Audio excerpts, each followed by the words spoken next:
L'exercice 3 qui porte sur l'électricité. On considère le montage ci-contre, la figure 3, constitué de générateurs de tension idéal E, c'est-à-dire la force électromotrice est égale à 10 volts. Un interrupteur K qui bascule entre la position 1 et 2. 4 résistances R, 3 R et un R0. Une bobine LR, deux condensateurs déchargés de capacité C1 et C2. On donne pi au carré est égal à 10. Okay. Donc voici le croquis de l'exercice. Donc la première partie, K est sur la position 1. K est sur la position 1. C'est-à-dire qu'il va y avoir une charge des deux condensateurs. Donc lorsque le K est dans la position 1, l'équation différentielle vérifie la tension U d'indice C, tel que D de UC sur DT plus UC sur taux est égal à alpha. Donc, quelle est la valeur de taux et de alpha?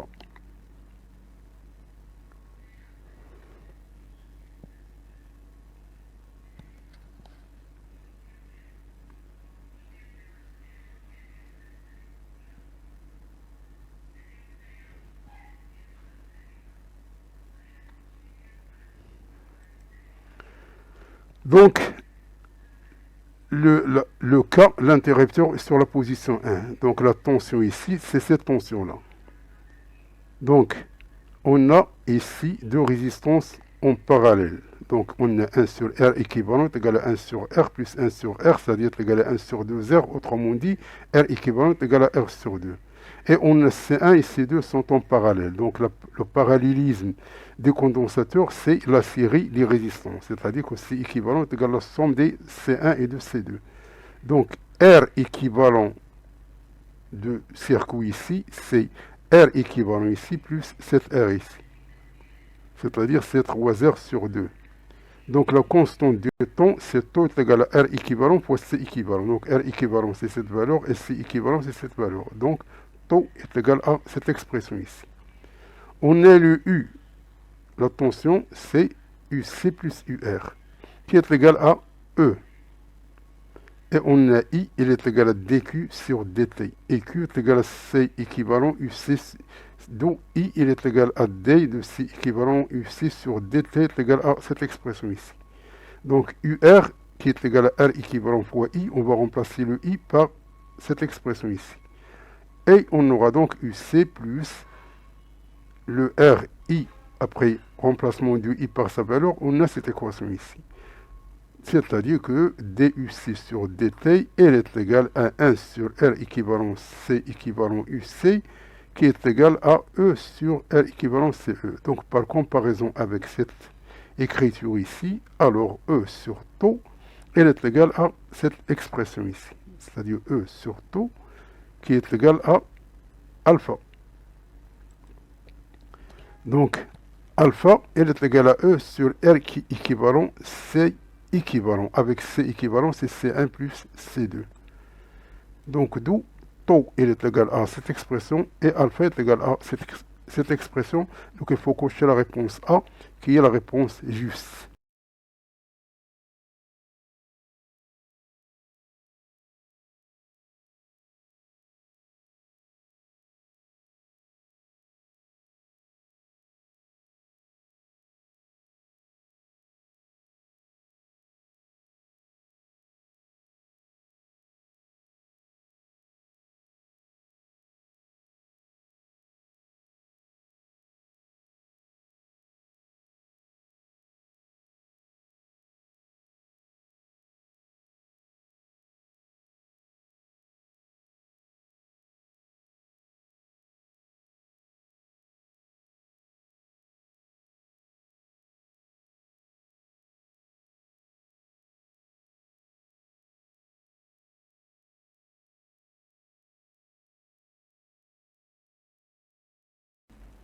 Donc maintenant, la tension au borne des condensateurs est donnée par UC de T égale E facteur de 1 moins l'exponentielle de moins T sur tau. Le courant électrique I1 de T circule dans le condensateur 1 est donné en fonction de la tension UC par l'expression suivante. Donc I1 de T est égal à A moins B UC de T. Donc ça c'est les données.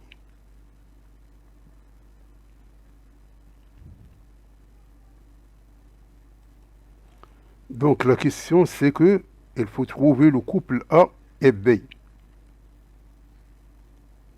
La question 45, pour une constante de temps qui vaut tau est égal à 1 milliseconde d'une part et une énergie électrique stockée dans le condensateur 2 qui vaut 3 fois celle stockée dans le condensateur 1 en régime permanent, d'autre part, les capacités C1 et C2 des deux condensateurs en microfarad.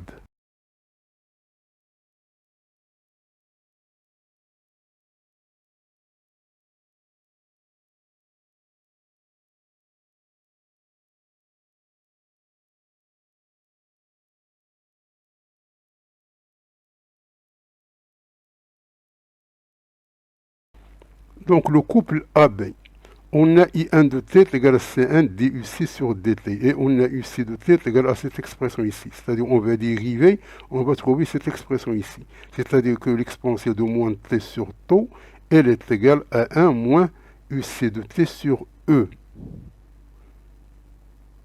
C'est-à-dire que I1 de T, elle est égale à C1E sur tau facteur de 1 moins UC de T sur E, qui est égal à C1E sur tau moins, puisqu'on va enlever les parenthèses, moins C1 sur tau UC de T, qui est égal à A moins B UC de T. Et avec tau, il est égal à cette expression ici, d'où A, il est égal à cette expression ici, et B est égal à cette expression ici. Donc il faut cocher la réponse B, qui est la réponse juste.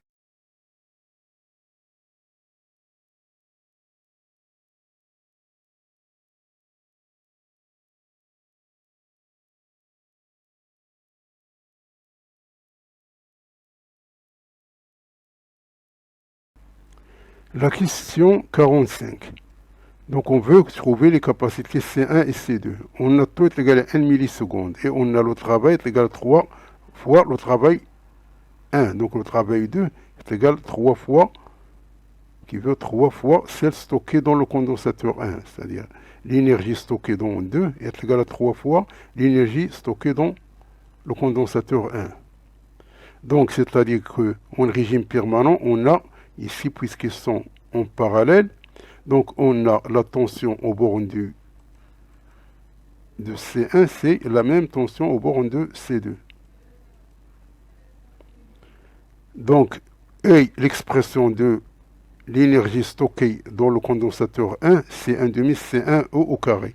Et celle stockée dans le condensateur 2, c'est 1 demi C2 au carré. Avec oméga 2 est égal à 3 fois oméga 1, c'est-à-dire que C2 est égal à 3 C1. Et on a taux est égal à cette expression ici, donc on peut remplacer C2 par 3C et trouver C1. Une fois on trouve C1, alors on va la multiplier par 3 pour trouver C2. Donc la bonne réponse, c'est la réponse D.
La question 46, les charges Q1 à l'infini et Q2 à l'infini en microcoulomb de deux condensateurs en régime permanent. La question 47, c'est toujours, il faut trouver ce qu'on appelle l'énergie totale.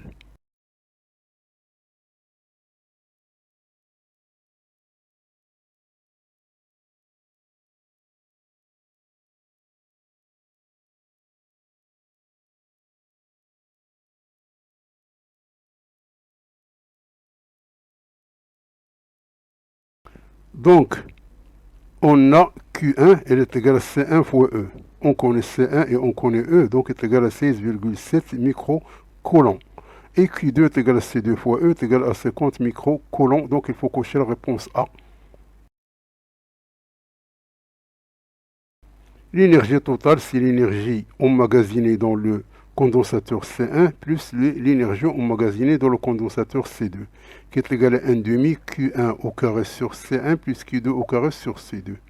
Donc on a les valeurs de Q1, on a celles de C1 et de C2, donc tout ce calcul fait, donc c'est facile. On va trouver qu'elle est égale à cette expression ici en joules. Donc il faut le convertir en millijoules. On va trouver qu'elle est égale à peu près à 0,34 millijoules. Donc il faut cocher la réponse C, qui est la réponse juste.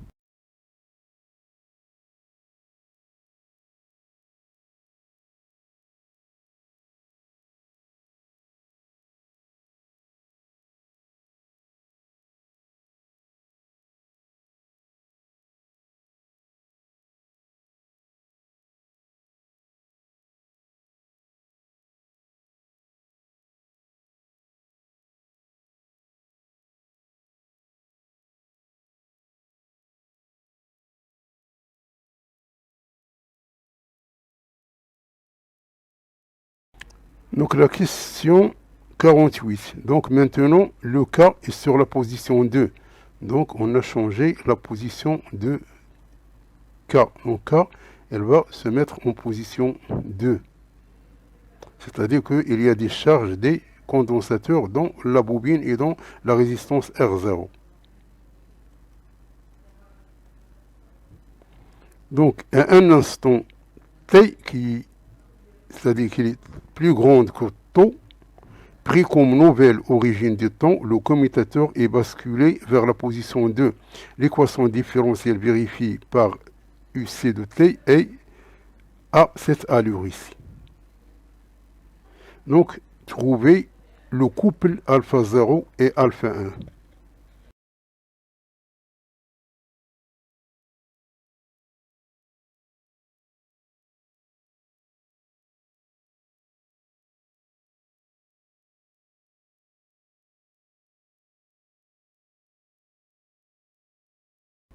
Donc, voici le croquis. Maintenant, ça c'est toujours la tension U. Et maintenant, c'est-à-dire que la tension, elle part de ce côté ici. C'est pas de ce côté ici. Donc, il y a une décharge. Donc, on a un I. I, c'est égal à IR ici. Puisque ça, elle est en ciré avec ça. Et lorsqu'elle va arriver ici, elle va se subdiviser en une tension qui passe par la bobine et une tension qui passe par la résistance R0. Donc, c'est toujours, on a C équivalent puisqu'ils sont parallèles, c'est égal à C1 plus C2. Et on a la résistance ici, c'est R sur 2. Et on a cette équation ici. Donc ça, cette équation, elle est donnée par l'hypothèse. Donc, en appliquant la loi de Kirchhoff dans cette position ici. Donc, le courant qui sort ici, c'est le courant IR. Donc, on a ici le U, elle est égale à UC plus UR. UR, elle est égale à R équivalent fois IR. Donc, IR, elle est égale à UR sur R équivalent. Or, UR, elle est égale à U moins UC. Sur R sur 2, ça c'est R équivalent. Donc, est égal à 2 facteurs de U moins UC sur R. Donc, d'où U, il est égal à UC plus R sur 2 I. Donc, le IR, c'est I.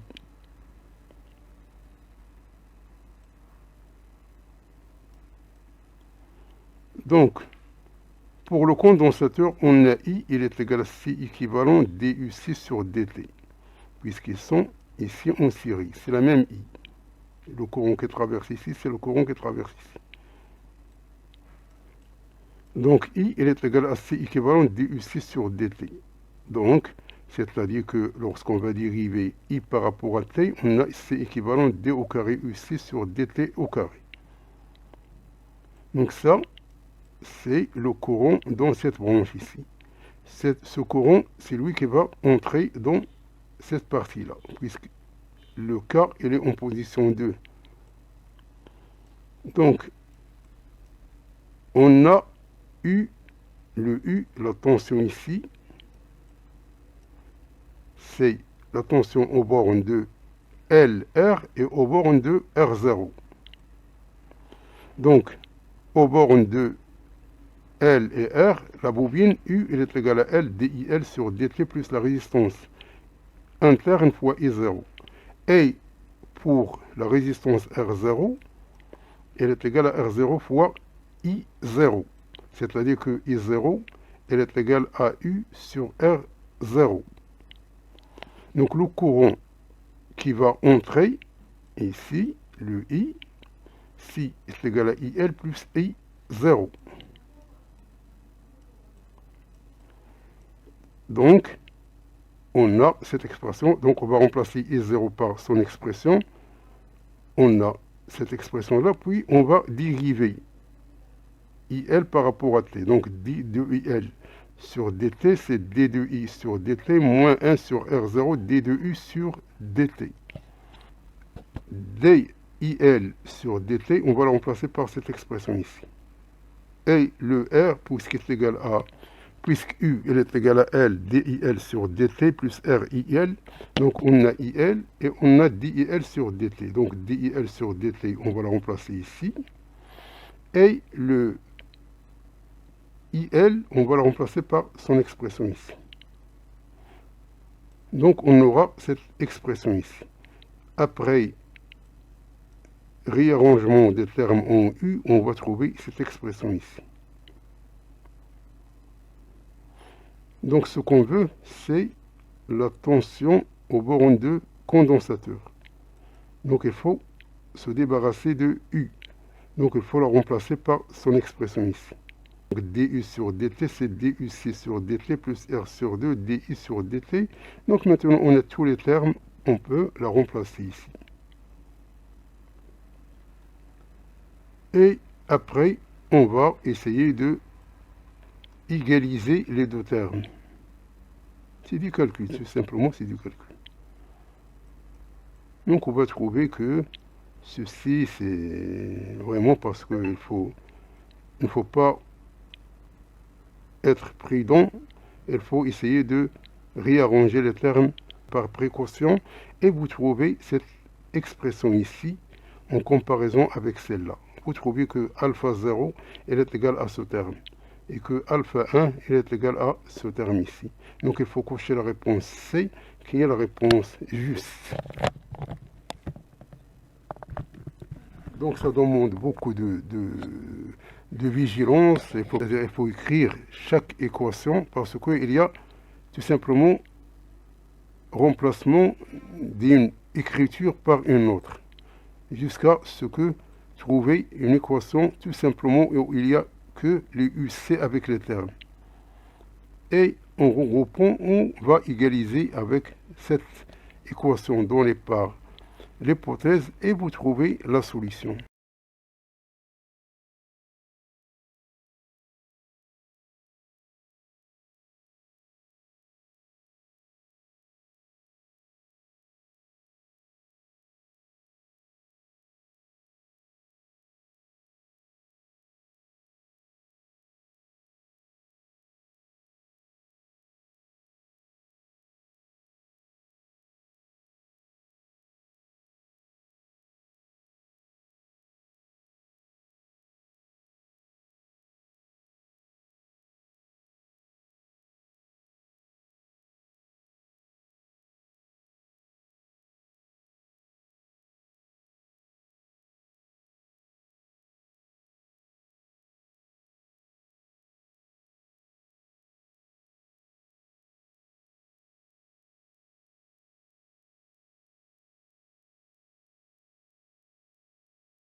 On se place dans le cas où le régime est pseudo-périodique et que R et R sont négligeables devant R0.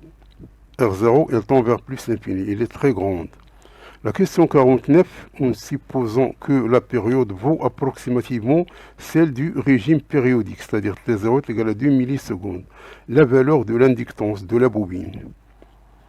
La question 50, sachant que le temps caractéristique de la décroissance temporelle de la tension UC et taux est égal à 0,57 millisecondes, donc la résistance interne de la bobine, c'est-à-dire petit r.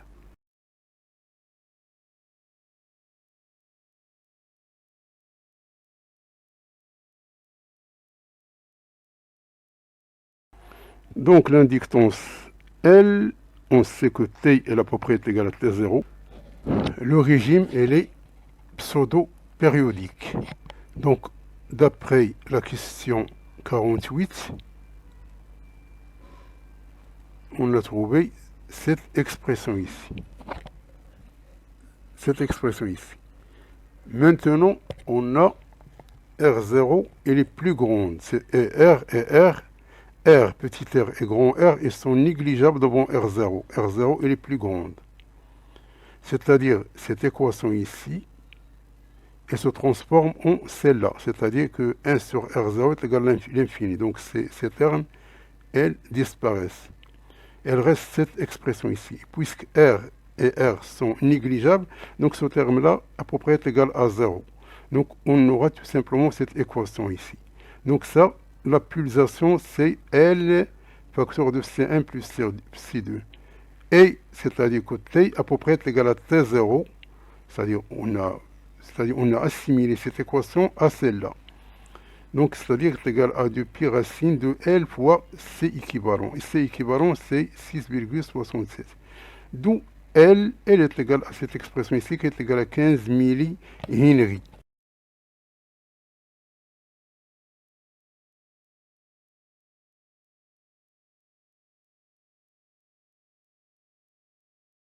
La question 50. Donc, la résistance R de la bobine. On a taux, elle est égale à 0,57 et on a L. D'où R, elle est égale à L sur taux, à peu près est égal à 2,5 ohms. Donc, il faut cocher la réponse B, qui est la réponse juste.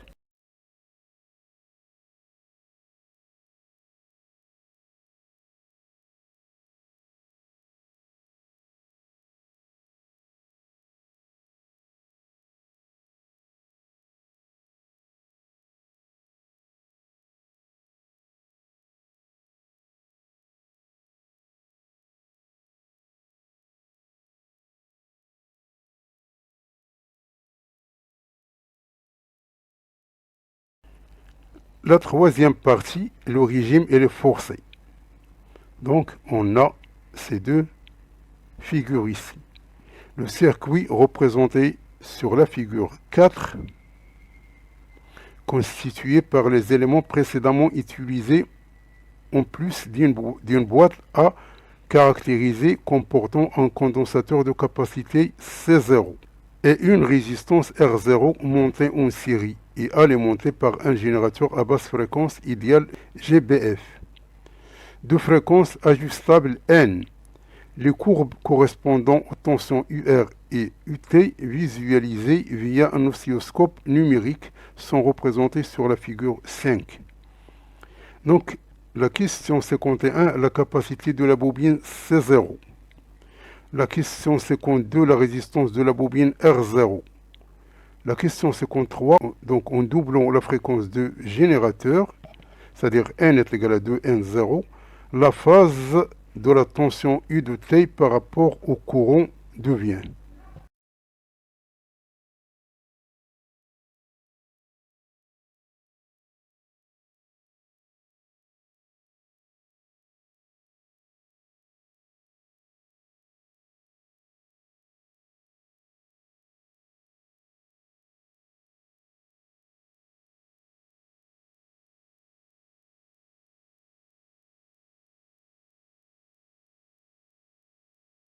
Ça, c'est égal à 0,5. Donc ça c'est 0,5 millisecondes, en millisecondes. Donc c'est-à-dire 0,5 10 moins 3 secondes. Et elle est égale à peu près à, puisque le régime est forcé, donc à peu près est égal à la période propre. Donc T à peu près est égal à T0 est égal à 2 pi racine de LC total. D'où C total, elle est égale à cette expression ici. Donc 1 sur C total est égal à 1 sur C équivalent plus 1 sur C0. Donc, puisqu'ils sont montés ici en série, la boîte est en série avec les deux condensateurs. Les deux condensateurs sont en parallèle, donc elles donnent C équivalent, et avec celle de la boîte, elles sont en série. Donc, 1 sur C total est égal à 1 sur C équivalent plus 1 sur C0 est égal à 1 sur 4,17. C'est-à-dire que 1 sur C0, elle est égale à cette expression-là moins celle-là. Donc, elle est égale à 2,26. Et par suite, C0, c'est l'inverse, c'est égal à 0,45 microfarad.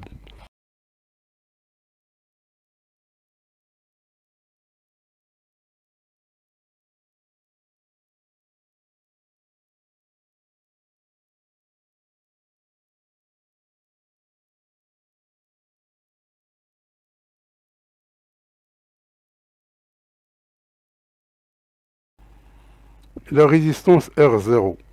Donc on a, ici on va intervenir ce qu'on appelle l'impédance. L'impédance c'est la résistance équivalente plus R0.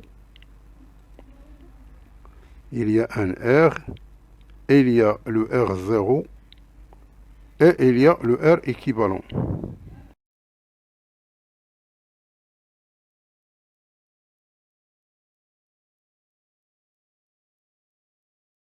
Donc Z est égal à R équivalent plus R0, qui est égal à R total.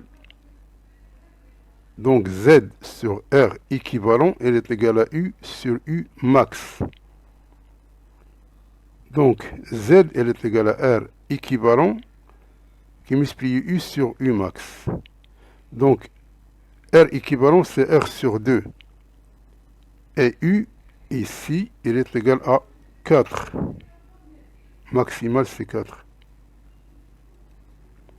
Sur U max, U max, c'est 2,4 ici. Ça, c'est 2,4. Donc, tout ce calcul fait, nous donne 83,33 ohms. Donc, ça, c'est R équivalent. Donc, maintenant, on va la remplacer ici. On va trouver que le R0, puisqu'on connaît le R, on connaît tout ça, donc le R0 est à peu près égal à 30,8 ohms. Donc il faut cocher la réponse C, qui est la réponse juste.